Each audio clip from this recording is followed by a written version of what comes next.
Bonjour à tous, alors je me présente, je m'appelle Karine, j'ai 25 ans, je suis en couple et je suis sans enfant et j'habite en Guyane française. Alors aujourd'hui, je voulais vous présenter mon organisation au niveau budgétaire et personnel ici.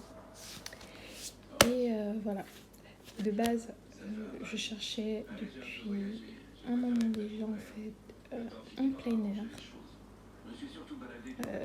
De base en plein air.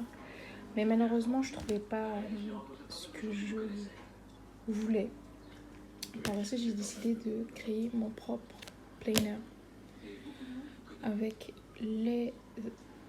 plutôt les feuilles que je veux, on va dire. Donc ici, en fait, j'ai un petit tracker qui met ça en fait. Ça me permet en fait de savoir combien de billets j'ai besoin. Que ce soit billet de 100, 50, 20 ou 10 euros. J'écris le nom avec le montant en tout. En fait, ce tracker-là, j'utilise quand je vais à la banque enlever mes sous. Donc, ensuite, vous avez la page de garde. Pardon. Nous avons la page de garde. En fait, je suis désolée parce que je suis un peu malade. Donc, si de temps en temps, vous entendez ma voix changer, c'est tout à fait normal et ce n'est pas de ma faute. Donc, je vais essayer en fait de faire un peu, de parler un peu plus bien, plus mieux, et voilà quoi.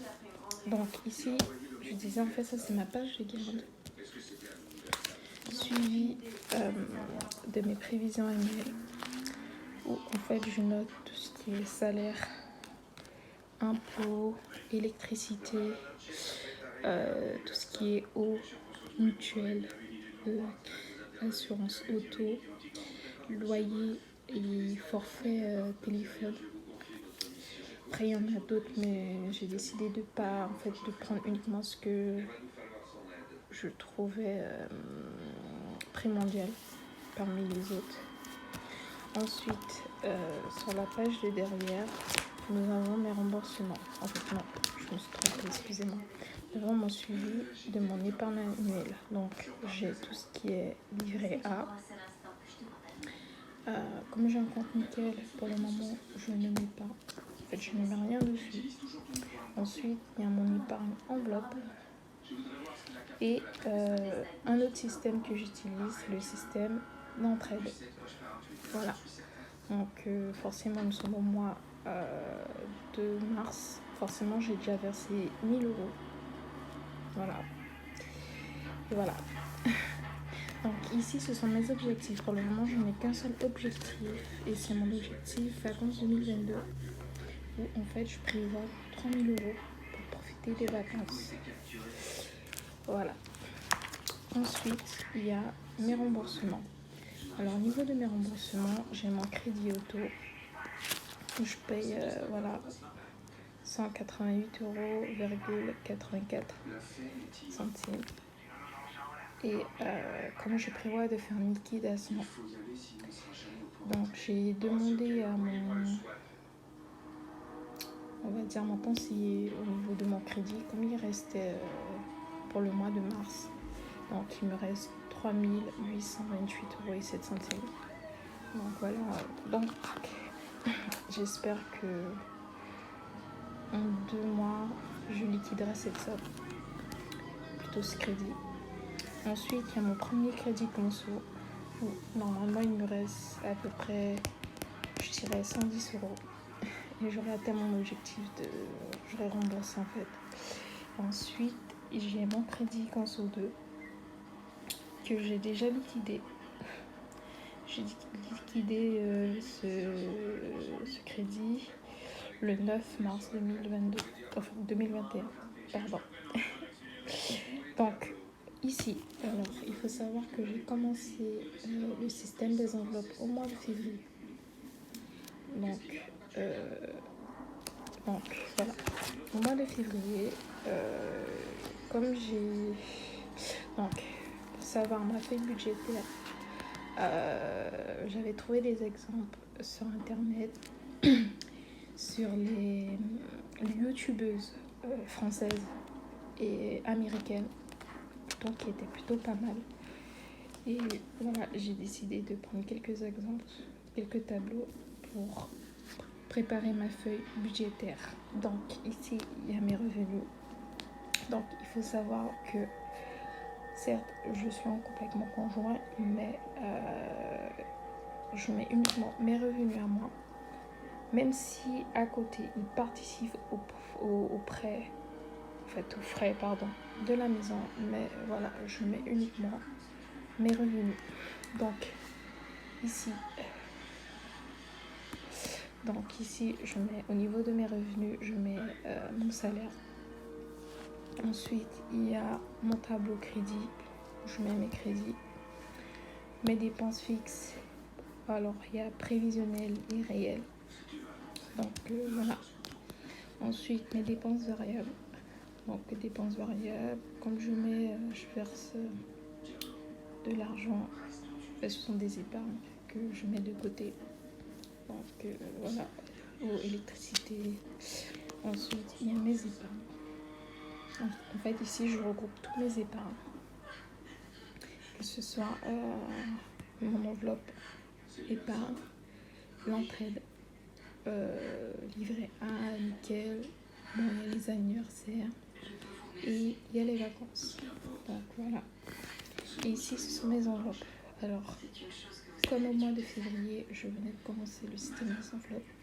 Donc j'avais fait quelques enveloppes avec uniquement ce que j'avais besoin. Et la totalité me faisait 790 €. Donc avec les calculs et voilà. Ensuite ici, c'est ma feuille de répartition des billets en espèces. Donc je recopie tous mes enveloppes ici avec le montant et avec ça je répartis en fonction des billets que je veux. Voilà. Ici ce sont mes suivis des autres dépenses. Alors qu'il faut savoir, je sépare tout ce qui est mes dépenses enveloppe ici et mes dépenses autres que paiement carte bancaire ou etc. En fait, je les sépare parce que pour moi, c'est pas la même chose. Donc, ici, j'ai mon calendrier mensuel où je marque uniquement mes dépenses au niveau de mes enveloppes.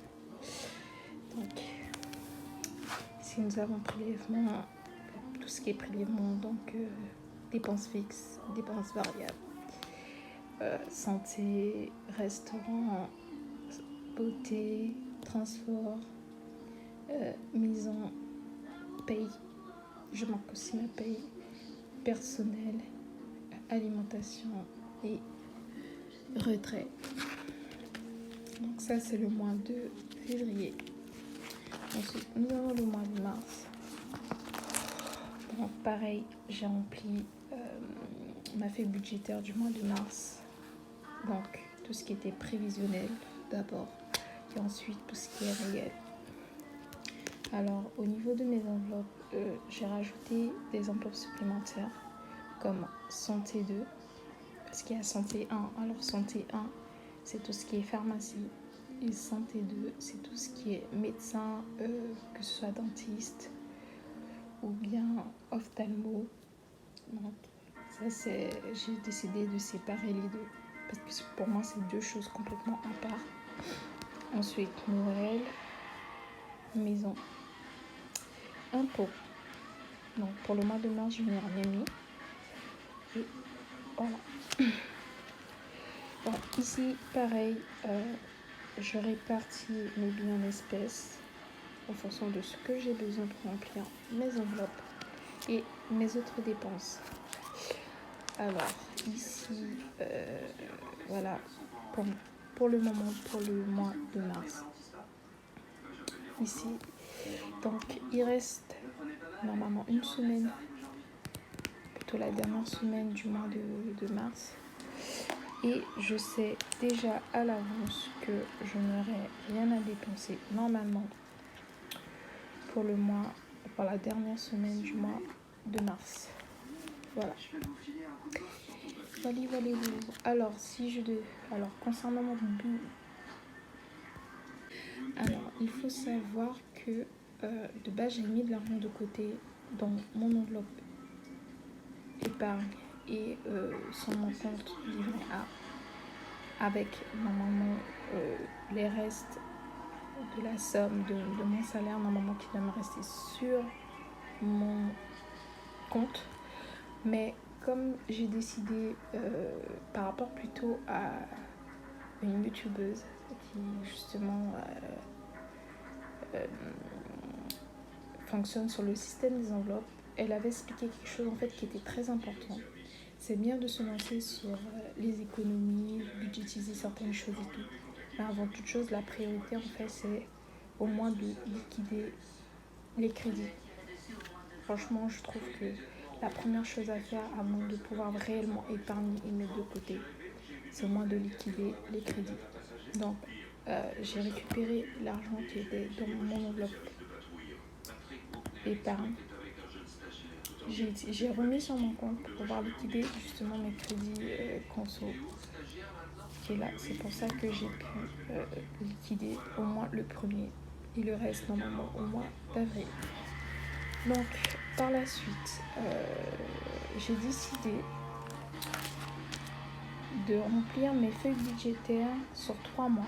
Donc, le mois d'avril, ça représente plein de soucis. Donc, pour mon mois d'avril, voilà, j'ai rempli uniquement les prévisionnels, sauf pour les enveloppes parce que je sais déjà ce que j'ai besoin. Voilà. Ensuite, j'ai rajouté une feuille sur la répartition bimensuelle. Donc, il y a certaines enveloppes, en fait, je vais les dispatcher en deux. Donc, par exemple, l'enveloppe restaurant, où les 2 premières semaines, je mettrai que 20 euros. Et la deuxième semaine, 10 euros. Normalement, il y a l'enveloppe alimentation. Mais comme le mois d'avril, je prévois de faire des courses en gros. Donc, j'ai besoin de la totalité de mon enveloppe. Donc, j'ai ma feuille, en fait, voilà, j'ai déjà préparé aussi ma répartition des billets en espèces, ce que j'ai besoin. Et ici, c'est ma feuille, plutôt ma liste de courses en gros. Alors, pourquoi je prépare ? Je sais qu'il y en a certains, en fait, qui font les courses soit par mois ou par semaine. Mais par rapport à mon lieu de travail, en fait, je suis obligée de faire des courses en gros. Mais quand je fais des courses en gros, ça dure, après ça dépend de ce que j'achète, ça dure environ 2 mois, 3 mois, voire plus. Je dis plus, voire 6 mois. Ça, en fait, les 6 mois, c'est plus ce qui est produit sec, comme par exemple les riz, les pâtes, etc. Les boîtes de conserve. Voilà. Donc, je ne vais pas tarder à le remplir. Voilà. Donc, mon calendrier mensuel. Ensuite, le mois de mai, pareil, j'ai rempli ma feuille mensuelle budgétaire prévisionnelle, que ma partie prévisionnelle. Ici, avec ma feuille répartition, bon, je ne l'ai pas encore remplie, mais voilà. Suivi, mon calendrier mensuel. Le mois de juin, pareil. Voilà, ça suit. En gros, tous les mois, je vais remplir comme ceci. Ensuite, je vais présenter mon planificateur personnel où en fait je remplis que mon calendrier mensuel où je rentre mes rendez-vous, tout ce qui est personnel en fait, ici. Et donc anniversaire, rendez-vous, billets d'avion et en fait, tout ce que j'ai besoin ici, ce sont mes notes. Comme ça me permet en fait de savoir en fait ce que j'ai fait, ce qui a été dit par rapport à mes rendez-vous, etc. Et ça suit jusqu'au mois de décembre. Voilà. Donc le mois d'avril, voilà, j'ai commencé à remplir ici. Et voilà. Donc, Ensuite, je vais ranger ici là. Concernant mon classeur, alors ce classeur là en fait de base c'est un classeur, un petit classeur A5 que comme il est très flexible et que je n'avais pas envie de m'acheter que ce soit un Filofax ou les mini classeurs à 6 ou à 7, donc j'ai décidé de prendre un classeur que j'avais déjà et de le découper à la dimension que je veux. Voilà. Ensuite, ça c'était des enveloppes que j'avais déjà. J'ai juste fait des petits trous pour les placer. Alors, au niveau de mes enveloppes mensuelles, il y a alimentation, hygiène et restaurant. Ensuite, au niveau aussi santé. Parce que santé, on va dire ça dépend de mes rendez-vous chez le médecin. Ensuite, au niveau de mes enveloppes mensuelles, qui est aussi annuelle, il y a anniversaire, Noël, vacances, transport, alimentation, pareil par rapport à mes courses. Il faut que je mette de côté pour payer le transport. Donc voilà. On traite sous le système, tout le système que j'utilise. Ensuite, mon épargne qui est vide, malheureusement. Ensuite, j'ai une enveloppe impôt parce que même s'il y a les prélèvements à la source, normalement au mois d'avril, il y aura les déclarations à faire. Ensuite, normalement au mois si je me rappelle bien, de juillet et d'août, il y aura l'avis d'imposition qui va sortir où il y aura les restes à payer en fonction des prélèvements sur salaire. Et il faut prévoir tout ça parce que je me dis mais c'est vraiment quelque chose. Et mon enveloppe vêtements. Ensuite, ceci est mon portefeuille. Je n'ai pas de Filofax parce que je trouve que déjà c'est cher et que c'est pas très pratique. Je vais pas justement dépenser dans un Filofax qui coûte à peu près 40 € ou voire 20 €. En fait, ça dépend où on l'achète. Donc ceci, je l'ai acheté à bois à 25 €. Pas mal. En fait, j'en avais un autre. Ça fait 5 ans que je l'utilisais, toujours dans l'état, mais voilà, j'avais envie de changer de portefeuille. Donc, je l'ai acheté à moi à 25 €. Et pour cela, j'utilise, pour mes autres enveloppes, j'utilise des petites enveloppes comme ceci. Donc, transport, loisirs et sorties, restaurant personnel, alimentation, hygiène, vêtements. Ici, pour le moment, il sera vide. Donc voilà, et derrière, ce qui est pratique, c'est qu'on peut voir ce qui reste directement dans les enveloppes, qui est plutôt pas mal. Ouais.